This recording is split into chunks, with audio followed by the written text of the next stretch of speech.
আসসালামু আলাইকুম। এখন শুনবেন সংবাদ শিরোনাম। প্রিয়জনের সাথে ঈদ করতে বাড়ি ফিরছে মানুষ। সদরঘাটে উপচে পড়া ভিড়, নির্বিঘ্নে ঢাকা ছাড়ছে ট্রেন। মহাসড়কে কিছুটা চাপ থাকলেও নেই ভোগান্তি। ঈদের ছুটিতেও মন্ত্রিসভার বৈঠক। ধর্ষণ সহ নারীর প্রতি সহিংসতার মামলাগুলো দ্রুত নিষ্পত্তির নির্দেশ প্রধানমন্ত্রীর। সম্পূরক বাজেট। তিস্তা প্রকল্প বাস্তবায়নে যে কোনো কিছু করতে প্রস্তুত জামায়াত। নতুন করে আধিপত্যবাদ মানবে না জনগণ, বললেন ডাক্তার শফিকুর রহমান। জুলাই সনদ বাস্তবায়ন নিয়ে মতানৈক্য কাটেনি এখনো। গণভোটের প্রস্তাব বাস্তবায়নে আইনগত বাধ্যবাধকতা নেই সরকারের, বলছেন বিশেষজ্ঞরা। এতক্ষণ শুনছিলেন সংবাদ শিরোনাম। এখন শুনবেন বিস্তারিত। শুরুতে ঈদে বাড়ি ফেরার খবর। প্রিয়জনের সাথে ঈদ উদযাপনে ঢাকা ছাড়ছে মানুষ। যে যেভাবে পারছেন ধরেছেন বাড়ির পথ। কেউ লঞ্চে, কেউ ট্রেনে, আবার কেউ বা যাচ্ছেন সড়ক পথে। আমাদের সহকর্মীরা আছেন বিভিন্ন জায়গায়, আমরা তাদের কাছ থেকে জানবো আরো বিস্তারিত। শুরুতেই সদরঘাট থেকে আমাদের সঙ্গে সরাসরি যোগ দিচ্ছেন সহকর্মী রাব্বি হোসেন। রাব্বি, সন্ধ্যায় সদরঘাটের চিত্র কেমন দেখছেন একটু বিস্তারিত জানাবেন। আর লঞ্চে যাত্রীর চাপ কেমন? এবং এরপরে আমরা দেখতে পাচ্ছি আমাদের সঙ্গে বিমানবন্দর রেল স্টেশন থেকে যুক্ত হবেন আমাদের আরেক সহকর্মী আলামিন হক অহন। সাদাবাদে আছেন এম এ আজিজ, এবং চন্দ্রা থেকে যুক্ত হবেন আমাদের আরেক সহকর্মী নিপু। প্রথমেই আমাদের সঙ্গে যোগ দিয়েছেন রাব্বি, একটু বলবেন সদরঘাটের চিত্র বিস্তারিত। কিছু সংখ্যক যাত্রীর চাপ কম থাকলেও ইফতারের পর একেবারে বেড়ে গিয়েছে চাপ বলা যায়। এখানে যারা যাত্রী রয়েছে তাদের সঙ্গে কথা বলেছি, তারা বলছেন সড়ক পথের চেয়ে নদী পথে যাত্রাটা অনেকটা স্বস্তির, কারণ এখানে যানজটের কোনো বালাই নেই। এখানে নিরাপদেই যেতে পারছেন তারা। তবে ভাড়া নিয়ে মোটা দাগে বড় কোনো অভিযোগ না থাকলেও 50 থেকে 100 টাকার মধ্যে বাড়তি ভাড়া নিচ্ছে কিছু কিছু আমরা লঞ্চে দেখেছি।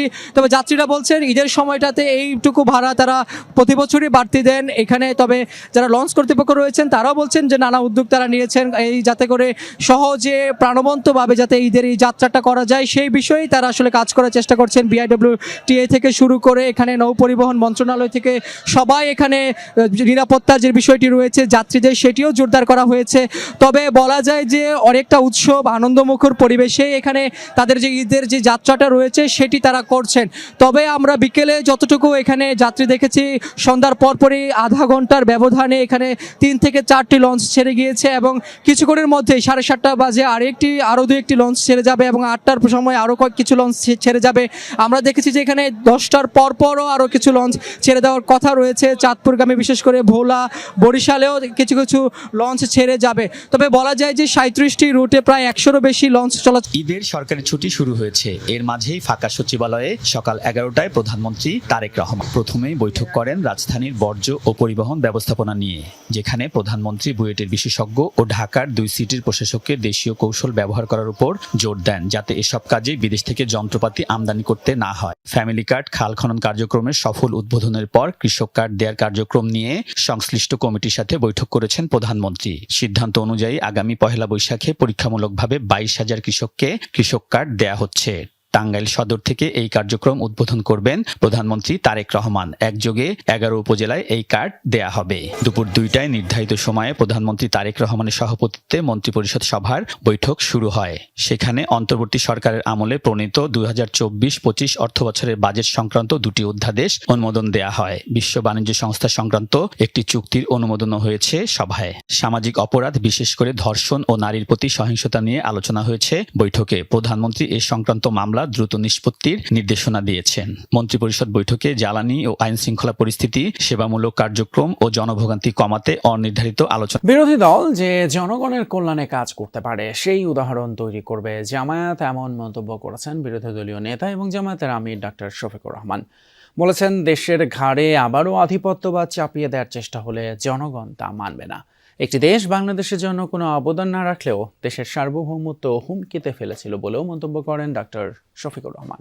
সোমবার মিরপুর 10 নম্বরে চীনা দূতাবাসের সহায়তায় ঢাকা 15 আসনের নিম্ন আয়ের মানুষদের মাঝে ঈদ সামগ্রী বিতরণ করে জামাত। এই আয়োজনে উপস্থিত ছিলেন চীনা রাষ্ট্রদূত ইয়াও ওয়েন ও বিরোধী দলীয় নেতা ডাক্তার শফিকুর রহমান। অনুষ্ঠানে ডাক্তার শফিকুর রহমান বলেন, দেশের ঘাড়ে আধিপত্যবাদ চাপিয়ে দেওয়ার চেষ্টা হলে তা মেনে নেওয়া হবে না। তিস্তা প্রকল্প বাস্তবায়নে জামাত যে কোনো সহায়তায় প্রস্তুত বলেও জানান তিনি। ডাক্তার শফিকুর রহমান এ সময় চীনের প্রশংসা করে বলেন, কোনো দেশ কিছু না দিয়েও যখন তখন এদেশের সার্বভৌমত্বে হস্তক্ষেপের চেষ্টা করে।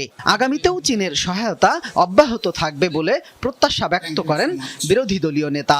অনুষ্ঠানে ডাক্তার শফিকুর রহমান বলেন, দেশের ঘাড়ে আধিপত্যবাদ চাপিয়ে দেওয়ার চেষ্টা হলে তা মেনে নেওয়া হবে না। তিস্তা প্রকল্প বাস্তবায়নে জামাত যে কোনো সহায়তায় প্রস্তুত বলেও জানান তিনি। ডাক্তার শফিকুর রহমান এ সময় চীনের প্রশংসা করে বলেন, কোনো দেশ কিছু না দিয়েও যখন তখন এদেশের সার্বভৌমত্বে হস্তক্ষেপের চেষ্টা করে। আগামীতেও চীনের সহায়তা অব্যাহত থাকবে বলে প্রত্যাশা ব্যক্ত করেন বিরোধী দলীয় নেতা। সোমবার মিরপুর 10 নম্বরে চীনা দূতাবাসের সহায়তায় ঢাকা 15 আসনের নিম্ন আয়ের মানুষদের মাঝে ঈদ সামগ্রী বিতরণ করে জামাত। এই আয়োজনে উপস্থিত ছিলেন চীনা রাষ্ট্রদূত ইয়াও ওয়েন ও বিরোধী দলীয় নেতা ডাক্তার শফিকুর রহমান। বিরোধী দল যে জনগণের কল্যাণে কাজ করতে পারে সেই উদাহরণ তৈরি করবে জামায়াত, এমন মন্তব্য করেছেন বিরোধী দলীয় নেতা এবং জামায়াতের আমির ডাক্তার শফিকুর রহমান। বলেছেন, দেশের ঘাড়ে আবারও আধিপত্যবাদ চাপিয়ে দেওয়ার চেষ্টা হলে জনগণ তা মানবে না। একটি দেশ বাংলাদেশের জন্য কোনো অবদান না রাখলেও দেশের সার্বভৌমত্ব হুমকিতে ফেলেছিল বলেও মন্তব্য করেন ডাক্তার। জুলাই আদেশের সাংবিধানিক ভিত্তি নিয়ে নতুন জটিলতায় রাজনৈতিক অঙ্গন। সরকারি দলের ভিন্ন মতের কারণে গণভোটের ভবিষ্যৎ নিয়ে শঙ্কা প্রকাশ করছেন কেউ কেউ। তাদের মতে, জুলাই সনদের বাস্তবায়ন এখন কেবল বিএনপির সদিচ্ছার উপরে নির্ভর করছে।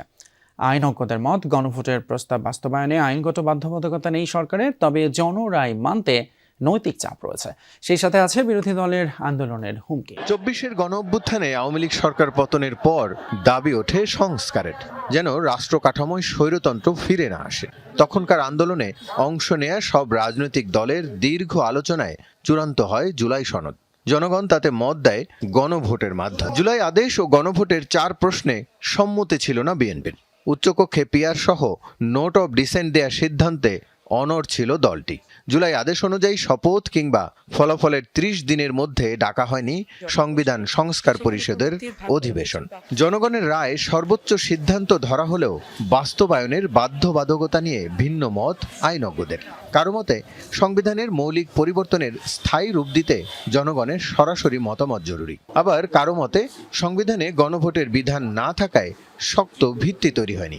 সংস্কার পরিষদের প্রয়োজনীয়তাও দেখছেন না তারা। তবে অভ্যুত্থান পরবর্তী পরিস্থিতি বিবেচনায় জুলাই সনদ বাস্তবায়নে বিএনপি নৈতিক চাপে থাকবে বলে মনে করেন তারা। গণভোটের আলোকে আলাদা পরিষদ গঠন না হলেও সংস্কার এড়িয়ে যাওয়া বিএনপির জন্য কঠিন বলে মত তাদের। সেক্ষেত্রে জুলাই সনদ ও গণভোটের বাস্তবায়ন নির্ভর করছে বিএনপির সদিচ্ছার উপর। নিজস্ব 31 দফা সংস্কার প্রস্তাবে বেশি গুরুত্ব দিতে চায় বিএনপি। তবে জুলাই সনদ আরো